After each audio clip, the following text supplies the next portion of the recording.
Aujourd'hui, on se retrouve pour un crash test Beauty Big Bang. Donc, comme vous le savez, je kiffe ce site pour les gadgets, les petits objets qui sont juste trop beaux. Donc là, j'ai pris un pinceau qui est hyper doux, hyper joli. Donc, vous avez plusieurs coloris, bien sûr. Moi, j'ai pris le blanc. Même si c'est salissant, pour le moment, j'ai pas de soucis. Donc, je l'ai pris en blanc. Mais il est trop beau. Ensuite, je me suis pris un petit gadget. Voilà, il a deux embouts, un côté en silicone et un côté en métal pointu. Donc, c'est tout simplement pour prendre vos strass sans vous embêter, sans galérer, clairement. Et je me suis dit que j'allais le prendre pour tester. Parce que j'en ai beaucoup entendu parler, mais je n'ai jamais essayé. Moi, je prenais mes strass avec des petites pincettes. Et malgré les pincettes, je galérais énormément. Et comme vous voyez sur la vidéo, c'est juste magique. Je ne galère plus. C'est-à-dire que le strass se plante directement dans l'espèce de cire siliconée. Vous ne galérez plus.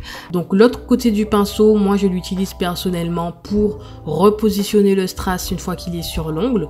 Donc, comme vous le voyez, c'est très complémentaire. Vous avez un côté pour prendre les strass dans vos boîtes, dans vos rangements et le déposer sur l'ongle. Et un côté pour repositionner le strass correctement sur l'ongle pour parfaire votre nail art. Donc franchement, je suis hyper contente d'avoir pris ce petit gadget parce que j'aime trop et ça me sauve la vie.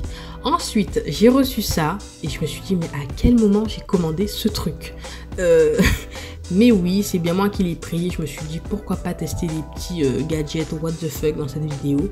Et en fait, c'est tout simplement un gadget pour mettre vos vernis, vos flacons, etc. pour les pencher. Alors, je trouve ça inutile. Clairement, c'est de la fainéantise et c'est aussi, on va dire, de la déco. Moi, je l'utilise plus en termes de déco et je l'utilise aussi pour les flacons, pour les vernis, etc.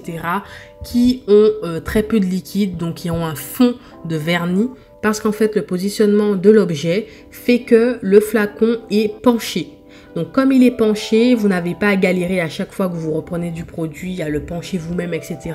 Là, ça reste penché, donc le liquide coule et vous allez moins se galérer pour attraper le petit reste de liquide qui reste dans votre flacon. Ensuite, j'ai écouté vos conseils et je me suis repris un lot de stamping. Cette fois-ci, j'ai pris celui qui est siliconé et qui est transparent surtout. Vous m'avez beaucoup conseillé le transparent parce que, et d'après vous, c'est beaucoup plus simple parce que vous voyez à quel endroit vous positionnez votre dessin parce qu'il est tout simplement transparent. Et effectivement, je suis d'accord avec vous, c'est beaucoup plus simple. Même au niveau du nettoyage, au niveau de l'emprise, etc.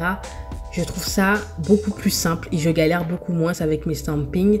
J'ai hâte de vous montrer dans les autres vidéos. Et au niveau de la carte, voilà, rien de spécial, c'est une carte, c'est juste que au lieu d'utiliser les cartes de fidélité et de les gaspiller, là j'ai une carte réservée qu'à ça.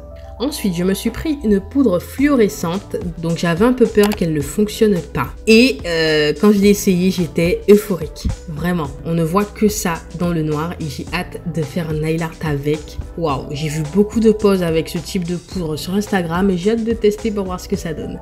Ensuite, je me suis pris un organisateur, un rangement pour les plaques de stamping. Donc, j'ai trouvé ça pas mal. Il y a beaucoup de choix sur le site. Il y a différents types de rangements, etc. Vous en avez des plus grands pour mettre des plaques beaucoup plus grandes. Mais étant donné que j'ai des petites plaques pour le moment, j'ai pris un petit de ce format-là.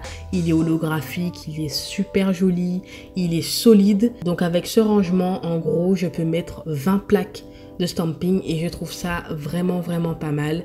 C'est waouh, c'est dingue ce qu'on invente pour les ongles, vraiment. Donc j'espère que la vidéo vous a plu. Tous les liens seront en barre d'infos et je vous dis à la prochaine vidéo. Bye bye.